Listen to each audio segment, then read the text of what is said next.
Hi, Mom. Let me just turn up the volume. Okay, here we go. I just wanted to report back to you what I talked with Lana Julander about today as far as the creative project. And basically, she recommended starting at the ITLS website. And she said a couple things. First of all, if you go under current students, there is a link under current students to student projects, and if you click on that, there are examples of past student projects that you can look at.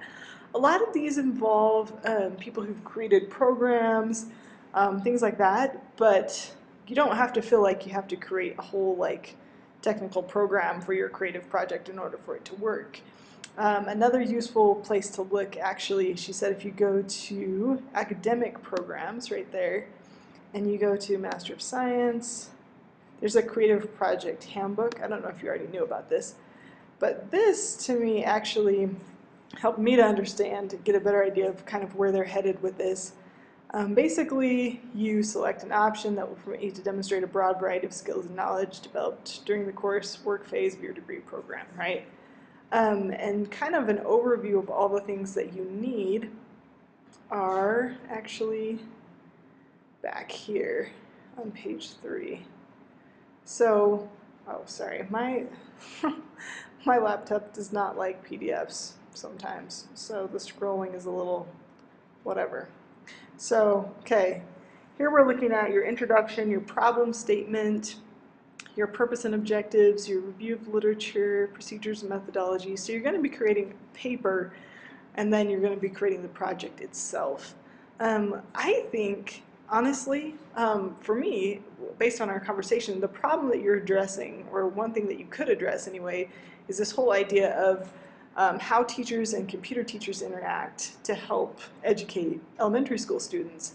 And so you could talk about how there's kind of a disconnect, maybe there's not always great communication. Sometimes teachers think that they just go to the computer lab to play games or work on typing. And maybe even computer teachers themselves kind of have that view of what their job is. And so what you're going to create are some training materials, perhaps, that will help computer teachers to know how to collaborate with teachers, how to help them know how they can help those teachers. And with that training program, I think there are a couple of options that you can do with that. I was thinking, you could just use PowerPoint and create maybe like short little videos and kind of create a training program. An example of what I'm thinking might work is actually, let me just pull this up, USU plagiarism, sorry, module. The librarians recently created this for us, and I thought, gosh, this might be something similar you could do, because you just need to create PowerPoints. You'd need some kind of software like Screencast-O-Matic, which is what I'm using right now, or you could use maybe Adobe Captivate. But basically, and I'm absolutely positive you could get a Canvas shell like this if you wanted to put the program into. I know that USU could get you one of those. But basically, if you just created a little module like this and then had some tutorials within those, you could create like short little videos. Like some of these just have text. Let me find one that has a little video. Pretty sure this one does. Yes, so there's a little video that you could create that would go along with one of the things that you're presenting. And I could help you create some of those videos if you're interested. But that was just an idea that I had automatically when I was talking to people about this. But back to this creative handbook, I think what I would suggest at this point is that you look through this document that they have. One of the things that it mentions in here is that they'll want you to do a literature review, which is basically a review of the literature to support the problem.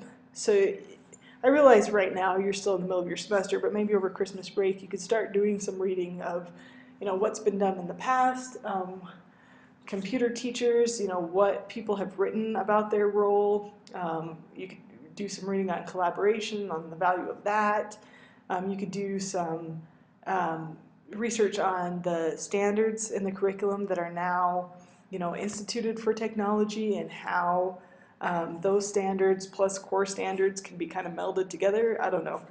Anyways, all I'm saying is I definitely think it's possible for you to do something with your job um, that could be very useful to the district, but even if it's not, I still think it would be a very possible thing to do for this project that would allow you to do something related to your field that could be useful to others, but still not, force you to do a whole bunch of programming or extra research that wouldn't be as applicable to what you're already doing. Anyways, hopefully that helps. Just remember, start back here at the instructional technology website to get that information. And if you have more questions, let me know and I can try to find some answers to those as well. Hope that helps.